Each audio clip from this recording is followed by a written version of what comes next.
This course is presented to you free of charge by TTJ Tech Services of www.ttjtech.biz and by Stir It Up of www.stiritup.com. And remember, stir is spelled with a U, not an I, so that's STURITUP.com. TTJ Tech Services and Stir It Up are pleased to offer this course to you, to the glory of God, and to the benefit of all those who listen.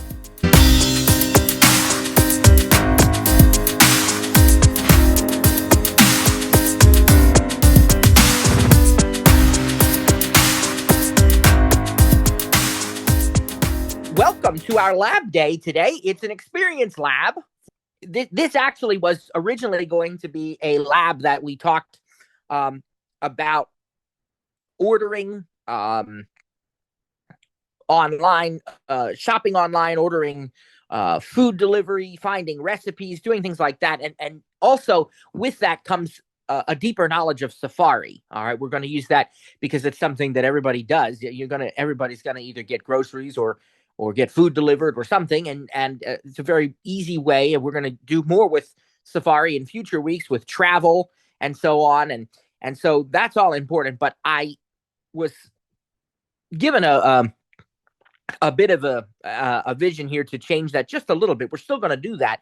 But before we do that, we're going to talk a little bit about password management because this is something that is absolutely going to be a huge benefit to you if you can learn about keychain.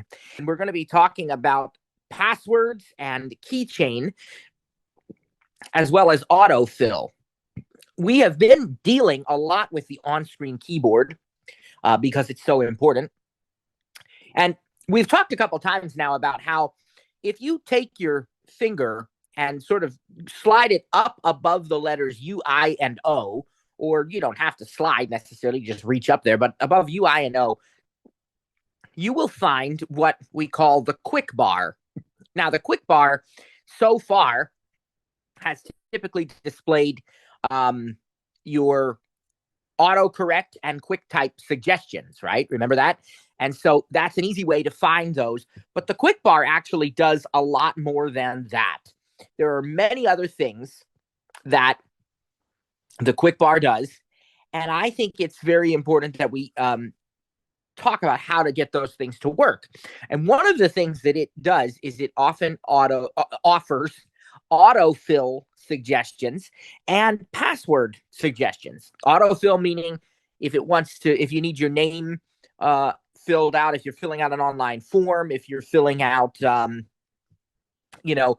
like that. And I'm going to give you a really, really simple example without even using a form here. I'm going to unlock my iPhone, and I'm just going to go into the Messages app.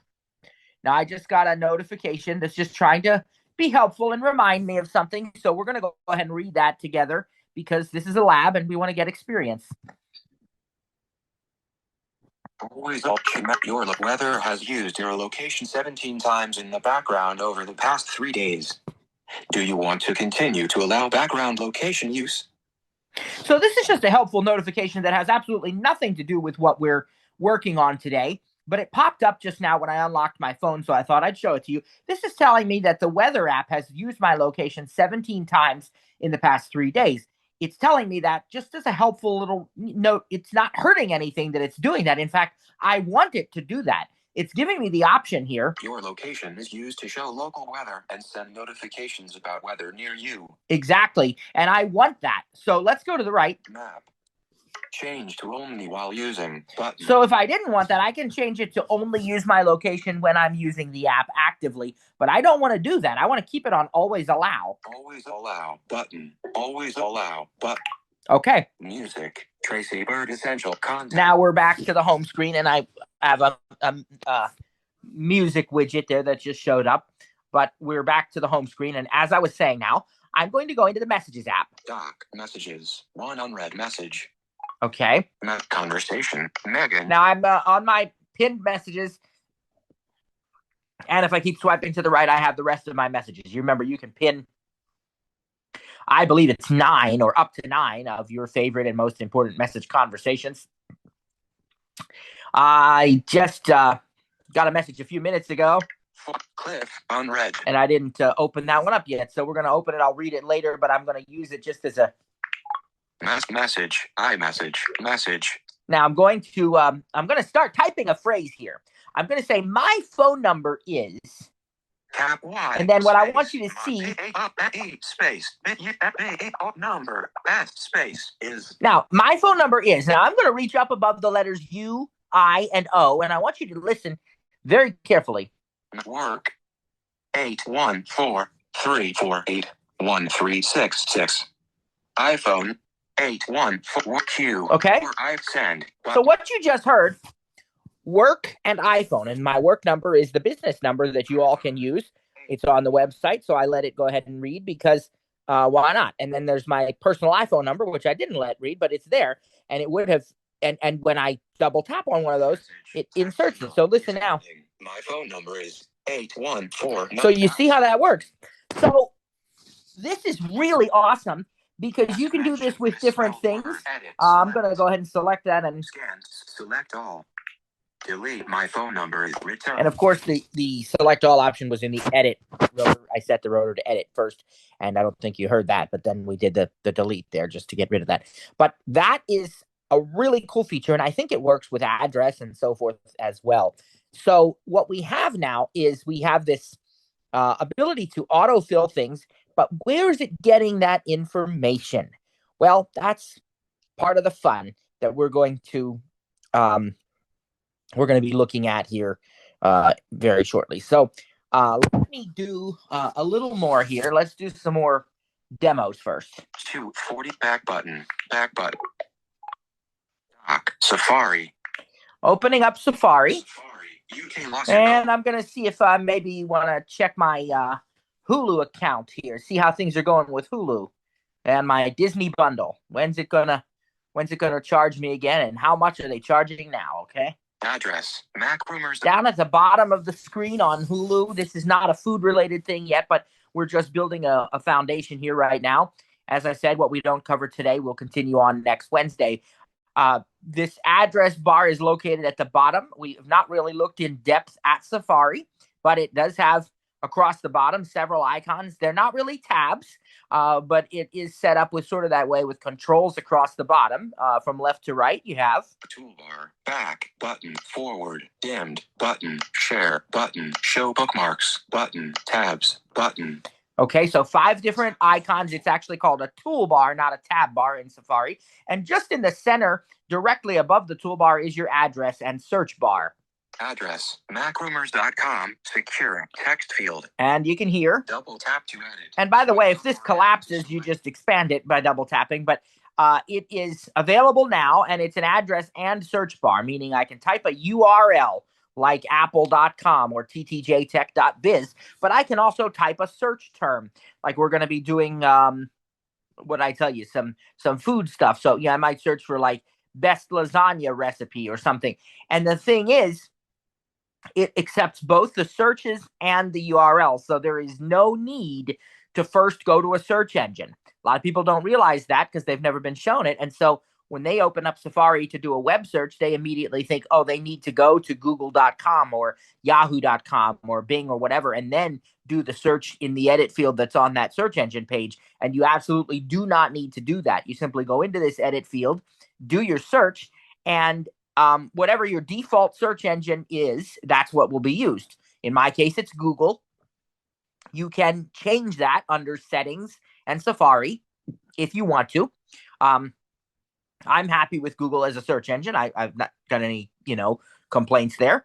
It does what I need it to do, and it's organized by heading when it displays the search results, so you really can't beat that.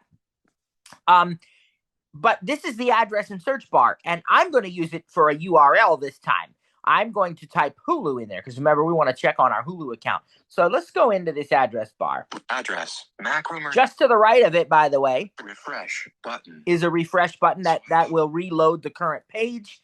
And if you happen to be already in the process of loading a page, that will stop the reloading. But let's go back to the left and double tap here. Address, Macroomer address, text field is editing. https://www.macroomers.com selected. Now, I want to talk about something very important here. A lot of times our tendency is, and even I do this, just I don't know why I do it, I guess force of habit. Our tendency is to press the delete key on screen first to delete what's here. You absolutely don't need to do that because it said selected. So the entire URL, when you open up this address and search bar, is already selected. If you would move your cursor and deselect it, then you'd have to delete things. But in this case, it's already selected. So whatever I type is just going to replace what's already there. So I'm going to type Hulu. There's my H. You hear it? And I'm going to H, selection deleted. And it said selection deleted. So it already deleted whatever else is there. And it's trying to be helpful and display results up on top that will match what I'm typing. So I might not even need to type the whole URL. So let's type a U and narrow this down a little bit. Stream TV and movies live and online vertical line Hulu, Hulu.com. Indeed, that's what we want. So where's that located? That's on the upper part of the screen here. Let's tap upper near the left. Google suggestions, heading. Okay, we're going to go to the left of that because to the right are Google suggestions. Hulu. Arrow dot down dot. Okay, Hulu. But go to the left. Google suggestion selected. Stream TV and movies live and online vertical line Hulu, Hulu.com. And that's what we want. Now, if we go to the left, again, close button. We can do that. But let's just double tap on that Hulu. Selected. Stream TV and by the way, not disturb. Image, okay. Status bar item. Hold on. Black question mark against a white background. It's just loading. I think it's probably basically done. Yeah, it's basically done. But it was already beginning to load that because it was called the top hit. And it preloads that if it thinks that's what you want. So we're already on this page, I think. Cellular. And address. Basically, it says Hulu.com in the address bar here. Double tapped. Address. Hulu.com. Text field. Okay. Close button. Now, it does appear that it is still loading this. So I need to give it a minute. I don't know why it's taking as long as it is. I'm fairly certain that it's not an internet issue because as far as I know, you and I are still connected. Yep, it's still internet's good.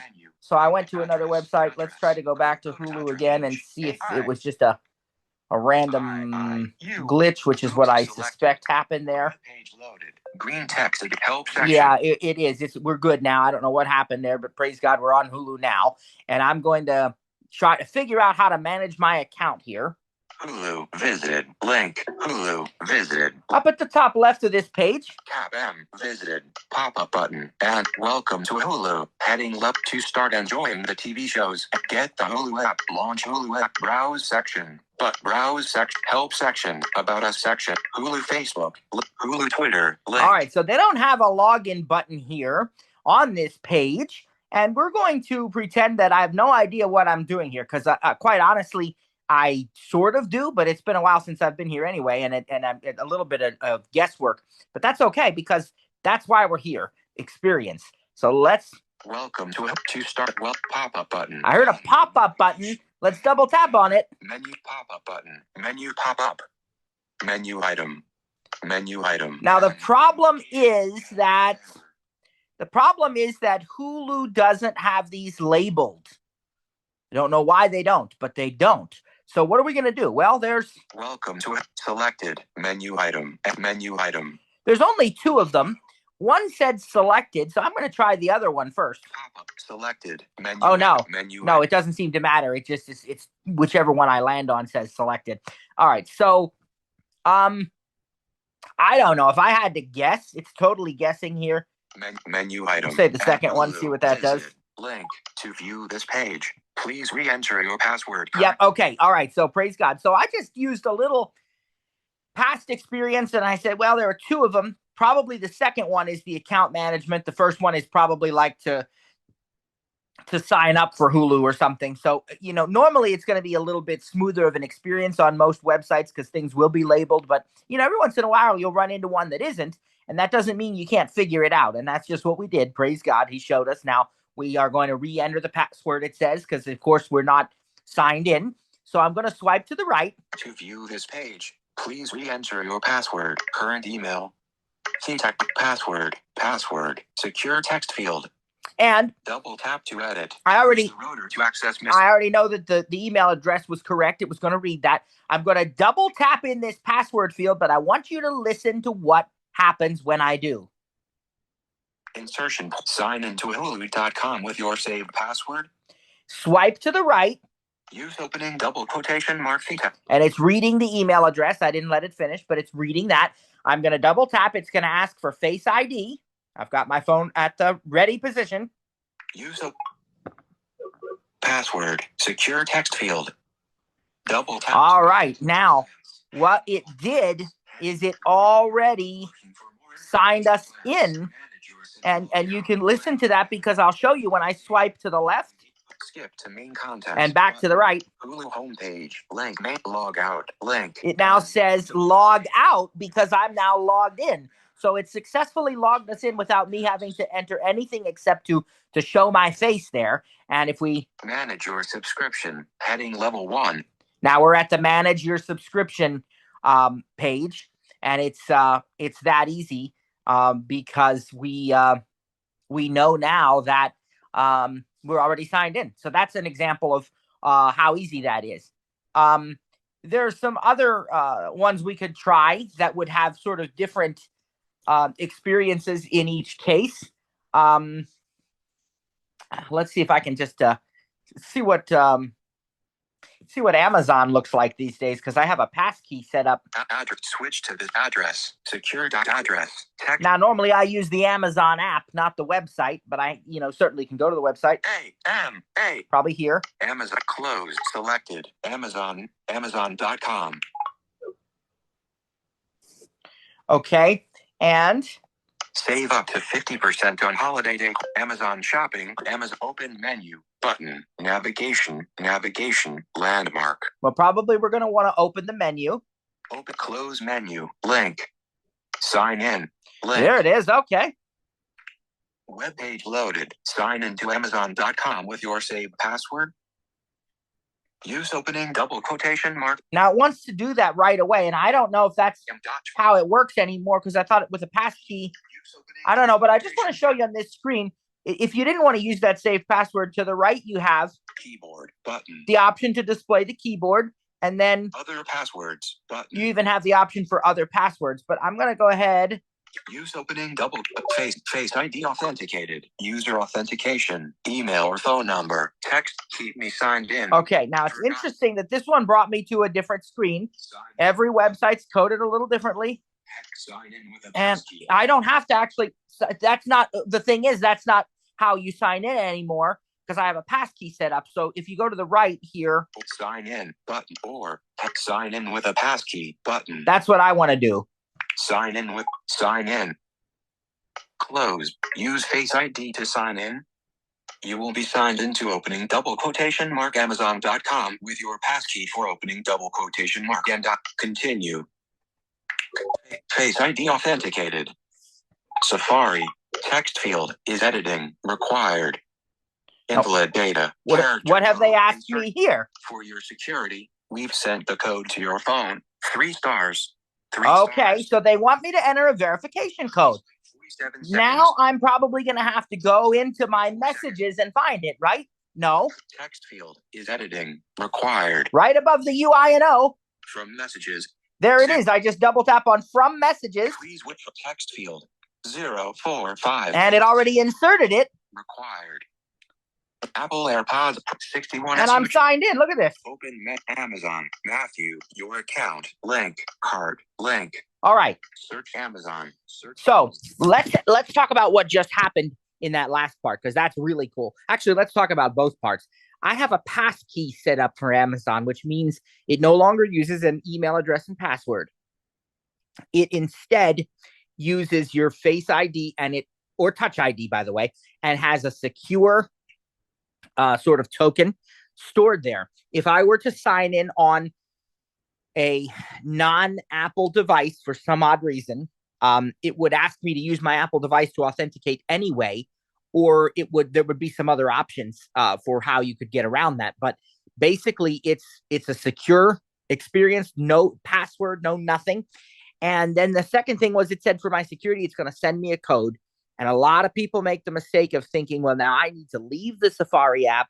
I need to go to, and I'm not just talking about voiceover users, I'm talking sighted users too. And they don't realize this. And they leave the Safari app and they say, okay, I got to go to messages now. I got to either write down or remember this code or paste it or something like that.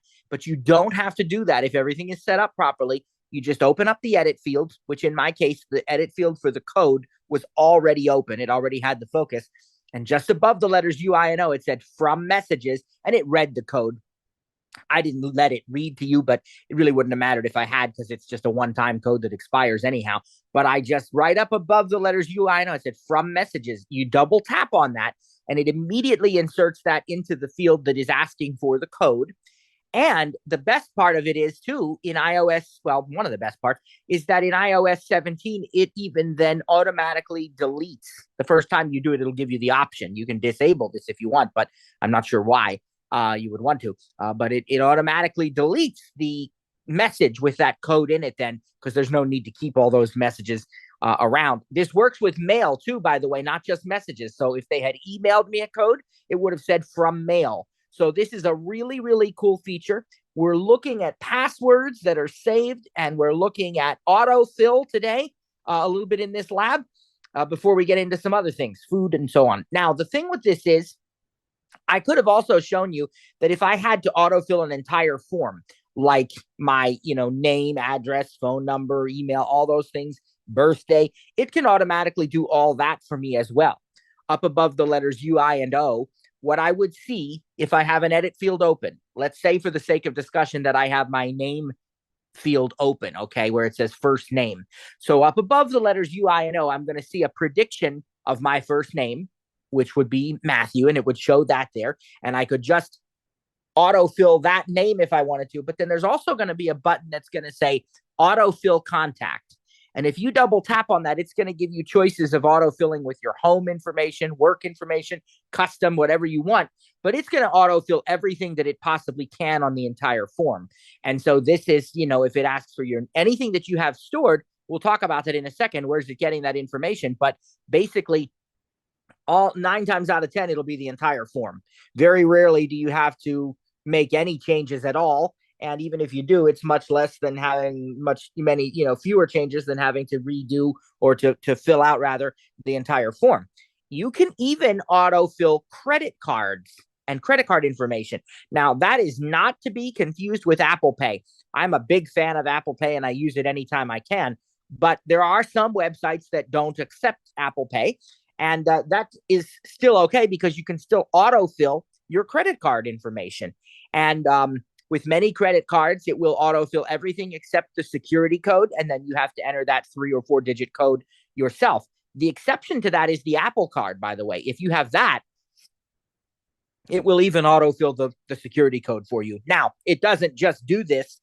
It requires authentication. When you're autofilling a credit card, it's going to ask for your biometric, whatever you use on that device, if it's either Touch ID or Face ID. So it is not just going to autofill for anybody. A random person can't do this. And it's secure. It's 128-bit military-grade encryption.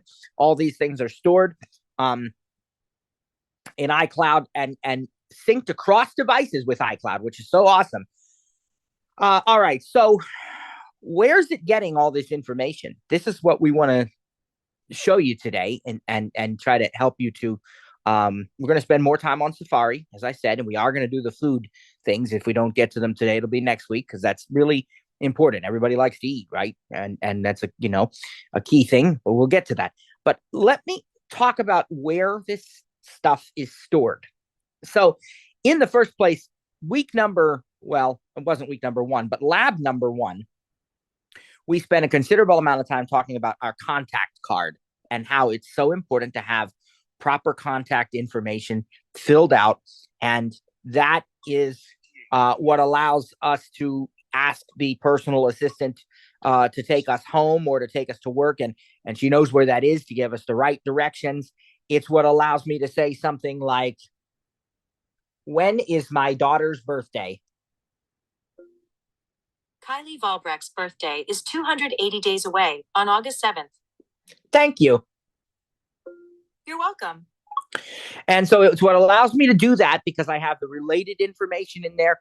All of these things come from having a proper contact card. If you don't have that set up properly, it's not going to work for you. But this is also the foundation of autofill, is making sure that all your information is properly filled out so that everything can happen the way that it needs to. The next thing you want to do is go into settings and Safari and make sure that all the autofill options are turned on to autofill your passwords and your contact information and to autofill credit cards if you want. And under those Safari settings and Safari, it's going to allow you to add credit cards that you want to be able to choose from when you're autofilling your credit card information. Now, that's not the only way to get it in there. It also takes it from Apple Wallet. If you have the Apple Card, it'll automatically know to use that. And it also can, when you're entering a credit card in Safari, save it for you then and there. They'll say, do you want to, something like, do you want to save this payment information for future websites or whatever? So there's more than one way to do that, but it's great if you can make sure that it's saved in there. Again, that's under settings and Safari. That takes care of your autofilling of your name and everything, and allows you to enter the credit cards. But again, to make sure that the name and address and phone number and everything get entered properly, that comes from your contact card. Now, what about your passwords? Where does that come from? And of course, that comes from the keychain. So the first thing you're going to want to do is go to settings, go to your name, and go to iCloud, the apps using iCloud. Let me show you what that looks like. Wallet, settings, Face ID and passcode, emergency SOS. I want to go back up here to my name. Setting, search, Matthew, family. And we're going to open it up here, and I want to go down to iCloud. Payment and subscription, iCloud button. And iCloud, when I open that up, iCloud, photos, manage, recommended for you. Turn on apps using iCloud, heading. Apps using iCloud. We're going to go to show all. iCloud, password. Nope, show all. I don't even need to go to show all because it's already in this initial list here. Passwords and keychain, on, button. There it is. We want to make sure that that's turned on. That's the first thing that we can do, is to go to settings, our name, iCloud, and then under apps using iCloud, make sure that passwords and keychain is turned on all of our devices. And what that does is that makes sure that all of our passwords that we store sync across all of our devices. Very important. Now, where do we store the passwords? It's not under there. You go back to settings. In the main list of settings, you're going to find, well, listen to it. Notice, chatter, control, display, home screen, accessibility, wallpaper, standby, Siri and search, Face ID and passcode, emergency SO, exposure note, battery, privacy, App Store, wallet and Apple Pay, passwords, button. There it is. It's called passwords. Under settings, it's called passwords. When you go into that, be prepared to immediately authenticate with Face ID, Touch ID, or your device passcode. And once you do, you will get your whole list of passwords that are saved in there, as well as the ability to add your own. Once again, this is not the only way to add your passwords. You can do it on the fly when you sign into a website, either when you sign in or create a new account. Either way, many websites will prompt you. Not all of them, because some of them are not coded to do so, but most of them will. And when you sign into an existing account or create a new one, it'll prompt you and say, would you like to save this password in your keychain for iCloud keychain for use on all your devices? So you just say save, and it will. And if it doesn't properly identify the username part of the password, it'll ask you to enter that, so that it doesn't have a password with a missing username, and then it'll save it for you, and it'll be available on all of your devices. But you can also go into your passwords here, and you can add it in here. So let's just... Passwords, button, setting, alert, Face ID authenticated. Okay, now what I have, let's go back to the top left where there's the back button. Settings, back button. And go to the right. Passwords, heading, add button. There's your add button. It's going to ask for the username, the password, and it's going to ask for a website.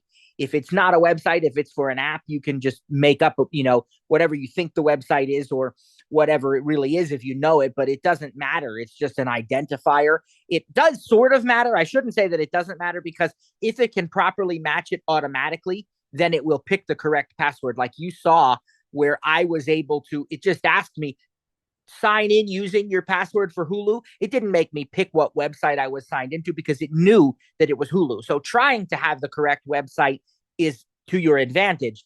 But at the end of the day, you can always pick. I'll show you an example of that in a moment, because there's a certain app that I use for banking that doesn't identify itself to Keychain for whatever reason.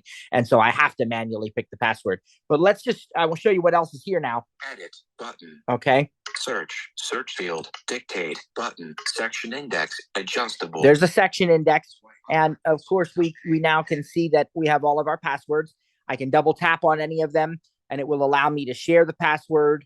It will allow me also to view the password, but it's not going to view it automatically. Once you open up one of these passwords, like advancedclub.com, once you open it up, you have to then double tap on where it says password and it'll show you the password then. Okay, so it's a two-step process. If I go back to the left, I want to show you what else is here that we missed the first time. Family passwords 7 button. My passwords 251 button. Password options button. Security recommendations. Okay, so what you have here is you have security recommendations. If they see that there's anything that they feel is requiring your attention, you can double tap on security recommendations, and it might tell you that, well, listen, I'll let you hear this. Detect security recommendations. Heading. Detect compromised passwords. Switched button on. iPhone can securely monitor your passwords and alert you if they appear in known data leaks. That's very important. Okay. And then they have in here high priority recommendations, which it basically is telling me that, if there's a password that is used by many people or whatever, you can, and it's going to give you the option then to change the password. Now, you typically are going to have to go to the website to change the password, but it'll take you there and kind of get the process started for you. So that's your security recommendations. The other thing that I had in there, if you noticed it, it said family passwords 7, my passwords, whatever, 280 something. If there are passwords that you share, like the Hulu password, for example, with the whole family, you can put them in the family passwords section so that they will be available on everybody's devices in your family share group. So up to 6 people in a family can share many things, and one of them is the passwords in Keychain. So that's very, very useful. And if I recall, they still appear in both places, but it does put them in the family group. And either way, you can, or maybe it moves them. I forget. Anyway, whatever. But it's easy to do that when you go into the individual accounts here, passwords and so on. So that's where your passwords are stored. That's where it's getting that information. Now, I want to show you 2 more sign-in examples where things are a little bit different than what we already saw. So you get some more ideas of different use cases.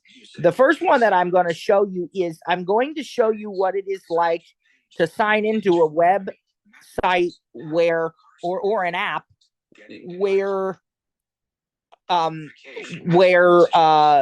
Apple is unable to tell what the site or the app is. So I just need to send a reply here to my son. Text field is editing. Okay. Oops. I'll put an extra letter there. I didn't need to do that. All right. Okay, cool. I'll tell him I'm teaching, but see you in a bit. I'll just dictate it to save time. I'm teaching, but see you in a couple minutes, period. Okay, that's what I want there. We'll say love ya. All right, so we'll send that message to him. Send message. Now, back to what I was saying. I'm going to go into my banking app and show you, because Apple doesn't recognize what it is. And that's actually quite okay. And because it's going to let me pick, it's going to actually let me, okay. And I just also now got a phone call, which I doubt is of any, actually it didn't even show up here, did it? Interesting, okay. Well, anyhow, I'm going to go into my banking app, and for real this time. And what we'll do is we'll show you how we can manually select the website. So I'm in the banking app. Now, I go into where it says passcode field, enter passcode, secure. They call it a passcode, but it's a password. We'll double tap on that. Passcode field, secure text field is editing, enter passcode. But you notice it didn't prompt me specifically, and I just have the keyboard up here. Okay. Right? So that means that there's no way I can autofill this password, right? No, actually, that's not correct. Up above the letters U, I, and O, I'll get some password choices, or I'll at least get the option to view all of my passwords. Passwords button. And there it is. It says passwords. Let's see if it wants to suggest any. If I go to the right or to the left. Q. Nope. Password. Tap here for nope. passwords button. But I'll double tap passwords. I'll authenticate with my face. Alert. Face ID authenticating. Face ID authenticated. M&T Bank. Now, what I have to do is I know where this is stored alphabetically. So I'm going to use the scroll bar here, or the vertical scroll bar. And I know if I go to about 58%, 10, 9, 20, 38, 40, 56%. then I'm going to be pretty close. Netflix, my online. There it is. I double tapped. And now, login user ID passcode field, secure text field is editing. 20 but form remember login button. Now it actually went and went ahead and inserted the password. So I wanted to show you that method because that's a little bit different. And when you are creating accounts, by the way, or you are changing your password, you actually have the option of allowing your iPhone or iPad or what have you to create the password for you so that you don't even have to create it. And what it does is it basically gives you a strong password that meets the requirements of the website that you're on. And so you don't even have to know it. It just automatically saves it in Keychain for you. It creates a nice strong password so you're not reusing passwords. And it's really, really good. And a good portion of mine are done that way. Now, in some rare cases, you might run across a website where it won't allow you to do that.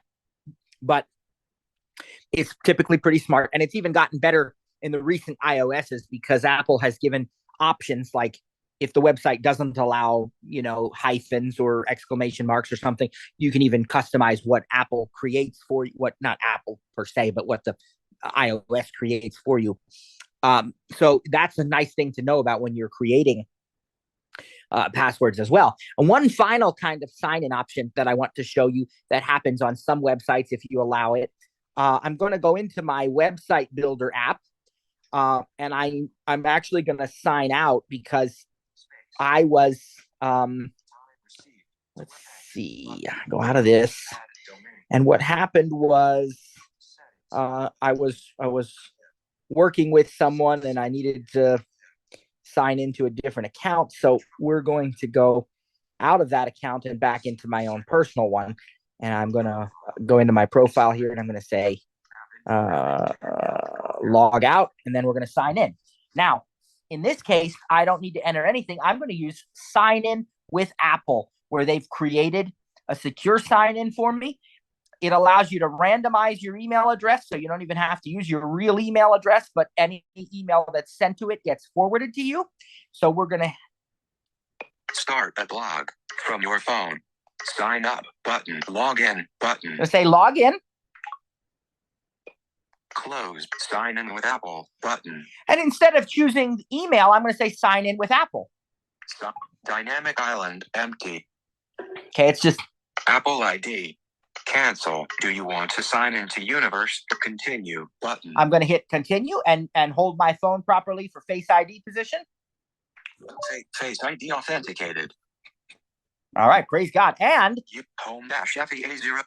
Your site's heading filled with. We are signed in, and now I can actually I can simply open what I want. So that's another sign in method, is sign in with Apple. Really, really convenient. You can manage those under settings, and then your name, and then under passwords and security, you can manage your sign in with Apple. You can manage your passkeys. There are some very reputable, very well-known websites that accept passkeys now, Amazon and PayPal being two of the biggest ones. And that's a really cool feature because that's super easy. A lot of them accept this sign in with Apple too. So wherever this is available, I highly recommend using it because you can get away from passwords altogether in these cases, and that's even better. But either way, you're going to be fine when you attempt to work with your passwords. And I like the fact now that it deletes the message after it autofills it too, because there's no need to keep those around. They typically expire in 5 minutes or 30 minutes or something anyway, and there's, so they'll automatically delete. That is, I believe, where is that setting? That actually might be under the password settings where we were under password options. If it's not, it might be under messages, but you know what? I'm going to check now because I don't want to give you the wrong info. And it's under settings, passwords, password options, and then under the heading called verification codes. And it says this: clean up automatically. Switch button on. Automatically delete verification codes and messages in mail after inserting with autofill. Yep, clean up automatically. That's the one. So our little assignment here for everybody is to take 5 or 10 minutes, and we want you to do a couple of things. We want you to check some of these settings and make sure that they're enabled. Now, we did have you check your iCloud settings before. That was under settings, your name, and then iCloud. But specifically, make sure that your passwords and keychain are enabled. And if you have multiple devices and you want to take the time to check all your devices, you can, or you can do that later. And then settings and Safari is where your autofill settings are, and make sure they're on. Now, if you can, I can't necessarily give you a specific website to try because I can't force you, nor would I want to create an account with something that you don't want one for, or, to buy something that you don't really want to buy. So we're not going to specifically tell you a website, but to give you some reminders, because sometimes when the teacher's asking you to do something, you can't think of it. I have no idea. It's just not coming to you. Jog your memory kinds of examples. Maybe you have a Walmart account or an Amazon account, or, one of these streaming services like Hulu, or your bank, or we're not going to force anybody to buy anything or even subscribe to anything. But I imagine almost everybody's got something they can try, something that they can sign into. And if you don't, that's okay. We're not forcing you, but I think a lot of our students will be able to come up with some website where they do business that they can sign in to practice that. If they've never saved the password yet, that would be an interesting experience too, because maybe you've been entering these manually all these years because you never knew any differently and you didn't know what keychain was or how it would work or something. I'm looking in the in settings in iCloud and looking at all the different apps that are supposed to be on for iCloud. And I have some at this top. iCloud calendar on button. It says on. Then I go down. Contacts. Switch button on. Switch button Double on. tap the toggles. So some of these say on, some of them say switch button on. What is the difference? Is there any difference? Yes, there is a difference, and it's wonderful that you pointed it out, and your mind is already in the right place there. So the switch button is the toggle itself. If you double tap it, it's going to turn it off if it's already on, and vice versa. The one that says on button means that there's more information. So if you double tap it, you're not actually affecting the state of the toggle, but you're going on button. You're going to go a level deeper to see what is in that, and then there'll be a toggle there among other things. Okay, great. So when it says switch button on, that means it is on. Not that I need to switch it on. It's correct. On. Correct. Okay. How competent is Siri within Safari to use? Well, there are going to be a few cases where you can use her in Safari, but not extremely that many. A lot of times when you ask for something that that brings Safari into the picture, what Siri will do is just display the web results on the screen, and you'll have to, as a VoiceOver user, then tap on the screen to read those and double tap on a site that you want. You can also use her in Safari to share a web page that you're viewing. You can say share this or send this to such and such a name or whatever. And you can use this isn't really a Siri feature, but it's a text to speech feature. You can have Siri sort of read the current page for you. Now we will actually get to that. That wasn't part of our demo today, but there is a feature called reader mode, which takes away all the ads and other things. And when you're in reader mode, you can have Siri read the page automatically, but you don't even do it by asking her. You do it on screen. There's a button that says read this to me or something like that. So yeah, but it's not recommended for someone to say just Siri take me to Amazon or something like that. I've never tried exactly that. You might actually be successful by doing that. But it's just that once you're on that page, you're pretty much going to have to navigate for yourself anyway. You know what I mean? Because she's not going to sort of stay with you through the experience. Now, having said that, there are certain apps that you can use the app with Siri to do the shopping for you. Specifically, I just mentioned that because you mentioned Amazon, but Walmart has it. And you can actually tell Walmart to add something to your cart if you have the Siri shortcut enabled.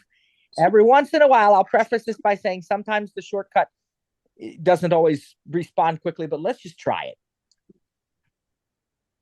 Shop Walmart. I tried, but add items to Okay, yeah, that's what I was for. Every once in a while that happens. I think it gets busy or something, but it normally does work and it'll ask me what I want to add. So you can do that with some apps with shortcuts and they will, do the whole process for you. But yeah, ordinarily like Amazon or something, you're just going to be better off kind of going there yourself and then finding whatever it is that you want. And I like the Amazon app even better than the website. I think the app is very easy to use now. And has only gotten better with time. So nothing wrong with the website, but again, I know you're talking about more than just Amazon, but just since you used that example, I really prefer the Amazon app actually.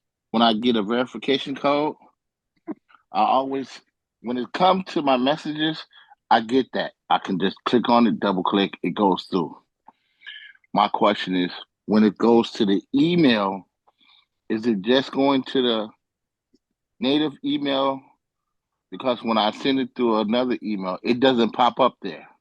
I've seen it work, but I never paid attention to, it doesn't, in the autofill, it doesn't tell you what email address it came to. And I would only be able to say that through, knowing which account it's set up ahead of time or what it says it's going to send to. A lot of times it'll tell you. And I've never gotten that to work.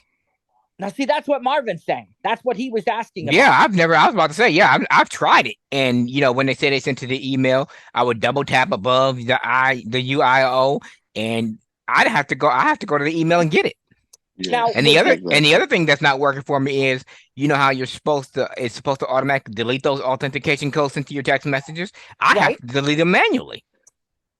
Really? Yeah.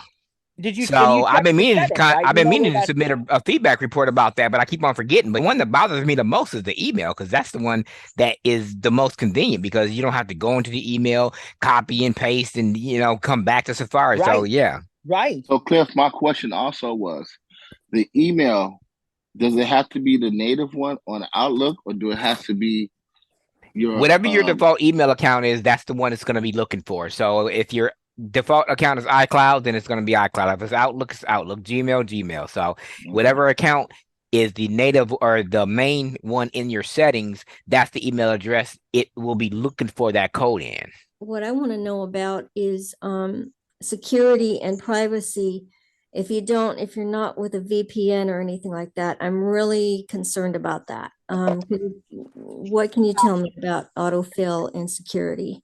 So first of all, the most important things to know are that the passwords and security, those the keychain and all of that information is stored in a completely encrypted, end-to-end encrypted part of iCloud, with military grade encryption. Now, not everything in iCloud is encrypted by default, although you can add that end-to-end encryption to almost any iCloud service now. But no matter whether you choose to or not, the passwords are always end-to-end encrypted, with military grade encryption. Beyond that, the best things that you can do are to make sure that your Apple ID has a strong password with it. And so, by strong password, of course, a combination of upper and lowercase letters, numbers, and symbols, and preferably not ones that actually spell a word. And the other thing is to make sure you have two-factor authentication enabled for your Apple ID, because once you do that, then even if somebody would get access to your password,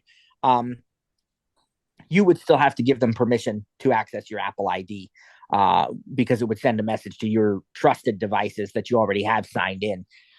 All right, everybody. Well, there you go. Have a good rest of your week, good weekend and everything, and see you back here on Monday.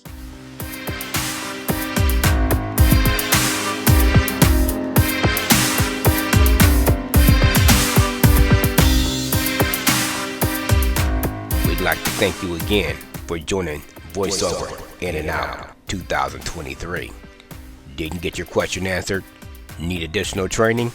Send us an email at support@ttjtech.biz or support@stiritup.com. And remember, stir is spelled with the U. That's STURITUP.com. I'm Trainer Cliff. Thanks for joining us, and see you next time. God bless.